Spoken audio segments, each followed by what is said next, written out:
ఈ సంవత్సరము వచ్చే రోజు కూడా వాళ్ళు ఇంకా ప్లాన్స్ చేశారు, కొత్త కొత్త ప్లాన్స్. నా తరఫు నుంచి హైదరాబాద్ సిటీ పోలీస్ తరఫు నుంచి కూడా ఆ టీం అందరూ కూడా నేను పేరుగా అభినందిస్తున్నాను. అట్లానే మనము ఈ ఒక్క కొన్ని నెక్స్ట్ ఇయర్కి కొన్ని గోల్స్ పెట్టుకోవడం జరిగింది.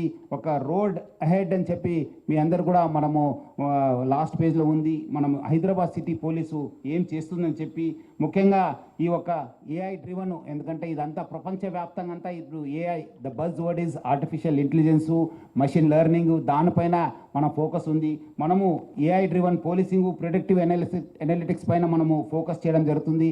ముఖ్యంగా డాటా ఇంటిగ్రేషన్ పైన, రియల్ టైం ఇన్ఫర్మేషన్ ఎట్లా మనము చేయాలి, కలెక్ట్ చేయాలి పైన, అక్యూజ్డ్ కావచ్చు, నేరం గురించి కావచ్చు, మనము ప్లాన్ చేయడం జరుగుతుంది. దానికి సపరేట్ టీమ్స్ దానిపైన వర్క్ చేయడం జరుగుతుంది. అట్లానే cyber crime and digital safety mission భాగంగా ఆల్రెడీ మనము అవేర్నెస్ తీసుకోవడం జరుగుతుంది. స్టేక్ హోల్డర్స్ అయిన అందరూ కూడా ఆర్బీఐ కావచ్చు, బ్యాంక్స్ కావచ్చు, మనము I4C కావచ్చు, సెంట్రల్ గవర్నమెంట్లో వాళ్ళందరితో కూడా మనం కోఆర్డినేట్ చేయడం జరుగుతుంది. ఈ మనము నేరం అయిన తర్వాత చాలా ప్రొసీజర్ ఉంది. ఆ రిపోర్ట్ చేయడంతో ఆ డబ్బులు వాపస్ తీసుకోవడానికి, కోర్టుకి వెళ్ళడానికి చాలా ప్రొసీజర్స్ ఉన్నాం. ఆ కాంప్లెక్సిటీస్ కూడా చాలా ఎక్కువ ఉన్నాం. దాన్ని తగ్గించడానికి మనము ఈ యొక్క ప్రొసీజర్ కాంప్లెక్సిటీస్ తగ్గించడానికి కూడా హైదరాబాద్ సిటీ పోలీసు కొత్త ఒక ఇనిషియేటివ్ని త్వరలోనే తీసుకొస్తుంది. ఈజ్ ఆఫ్ కంప్లైనింగ్, ఆ ఒక ఎట్లా ఈజ్ ఉండాలి, వాళ్ళు కూడా ఏమైనా నేరం జరిగినప్పుడు వాళ్ళు ఆల్రెడీ బాధలు ఉంటాము, మళ్ళీ కేసు కట్టడం కూడా బాధం కాకుండా మన కొత్త ఇనిషియేటివ్ని మనం ప్లాన్ చేయడం జరుగుతుంది. దీనివల్ల వాళ్ళు కూడా పోలీస్ స్టేషన్కి రావాల్సిన అవసరం ఉండదు. త్వరలోనే మనము ఆ ఒక సిస్టమ్ కూడా తీసుకురాబోతున్నాము. అట్లానే ప్రజలంటూ కోరుతున్నాను, చాలామందికి మనం ఉద్యోగం లేదు, మనం ఏదో బయట పోతే చాలా ఉద్యోగం వస్తుందని చెప్పి చాలామంది ఏదో ఒక మోసం పోతున్నారు. ముఖ్యంగా సైబర్ స్లేవరీ గురించి ప్రజలంతా కూడా కోరుతున్నాను. ముఖ్యంగా యూత్ ఎవరో మీకు జాబ్ ఇస్తానని చెప్పి, బయట దేశాన్ని పంపిస్తానని చెప్పి మీకు ఎవరో ఆశ పెడితే మీరు ఎవరు కూడా ఇమీడియట్లీ నమ్మొద్దు. మీరందరూ కూడా ఈ సైబర్ స్లేవరీకి గురి కావద్దని చెప్పి నేను ప్రజలందరూ కూడా కోరుతున్నాను.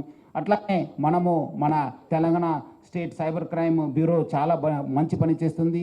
మనం కూడా అక్కడ ఉన్న డీజీపీ శీకా గోయల్ మేడంతో కూడా, అక్కడ ఉన్న టీమ్స్తో కూడా మనము కోఆర్డినేట్ చేసి ఇంకా మనము ఈ సైబర్ క్రైమ్ ఎట్లా అరికట్టాలి, ఎట్లా ఇంకా మనం అవేర్నెస్ తీసుకురాకపోయిన కూడా మనం కోఆర్డినేట్ చేయడం జరుగుతుంది. ఇట్లానే అన్ని స్టేక్ హోల్డర్స్తో కూడా మనం కోఆర్డినేట్ చేసి ఈసారి ఒక మంచి ఒక గోల్ పెట్టుకోవడం జరిగింది. Third goal women and child safety కోసము ఆల్రెడీ మన సి టీమ్స్ కూడా బాగా పనిచేయడం జరుగుతుంది. ఇప్పుడు 11 సి టీమ్స్ ఉంటే ఆ సి టీమ్స్ కూడా ఎట్లా పెంచాలా, ఇంకా విజిబిలిటీ ఎట్లా పెంచాలా పైన కూడా మనం ప్లాన్ చేయడం జరుగుతుంది.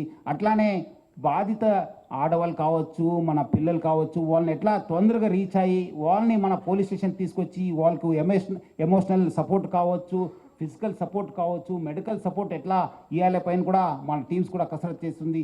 దాని భాగం కూడా త్వరలోనే ఒక ఇనిషియేటివ్ కూడా మనం ప్లాన్ చేశాను. ఒక ఫస్ట్ రెస్పాండర్ సిస్టము ఈ ఆడవాళ్ళు పిల్లల పైన కావచ్చు, నేరం జరిగినప్పుడు ఒక ఫస్ట్ రెస్పాండర్ సిస్టమ్ కూడా త్వరలోనే మనం ప్లాన్ చేయడం జరుగుతుంది. సో ముఖ్యంగా నేను ఆడపిల్లలు కావచ్చు, ఉమెన్స్ కావచ్చు, అందరు కూడా పబ్లిక్ అందరూ కూడా మీరందరూ కూడా చాలామంది ఈరోజు సోషల్ మీడియాకు అలవాటు అయిపోతున్నారు. మీరు టెలిగ్రామ్లో చాలా వాట్సాప్లో మనం సిగ్నల్లో చాలామంది కొత్త వాళ్ళతో ఫ్రెండ్షిప్ అవుతున్నారు. అన్ని ఫ్రెండ్షిప్ నిజం కాదు, మీరందరూ కూడా అర్థం చేసుకోండి. చాలామంది చిన్న పిల్లలు 15 years 16 years వాళ్ళందరూ కూడా దానికి వాళ్ళు ఎవరు తెలిసిన వాళ్ళు తెలియని వాళ్ళకు కాంటాక్ట్ అవుతున్నారు, చాలా నష్టం పోతున్నారు. పేరెంట్స్ కూడా దీనిపైన ఫోకస్ చేయాలని చెప్పి నేను మరి కోరుతున్నాను. వాళ్ళకు ఒక సోషల్ మీడియా డిసిప్లిన్ తీసుకోవడానికి కూడా మనము తీసుకురావాల్సిన అవసరం ఎంత ఉంది. ఇంకా నెక్స్ట్ మనము ట్రాఫిక్ మేనేజ్మెంట్ పైన మనము ప్రజలందరూ కూడా ఒక ట్రాఫిక్ అనేది ఇంపార్టెంట్. అందరు కూడా మనకు నేరస్తులే మనకు ఫస్ట్ ఇది ఉంటారు. బట్ ఇక్కడ ట్రాఫిక్ విషయంలో ప్రజలను కూడా మనం అందరూ కూడా దాన్ని ఒక యూస్ చేసుకున్న పర్సన్స్, ముఖ్యంగా ఈ ట్రాఫిక్ మ్యాన్ కూడా ఎట్లా మనం ఇంప్రూవ్ చేయాలని పైన, ఈజ్ ఆఫ్ ట్రావెలింగ్ అనే పైన కూడా మనం ఫోకస్ చేయడం జరిగింది. ఆల్రెడీ మనము చాలా హైదరాబాద్ సిటీ ట్రాఫిక్ పోలీసు దేశంలోనే చాలా ఒక ఆదర్శమైన పోలీసు, చాలా ఇనిషియేటివ్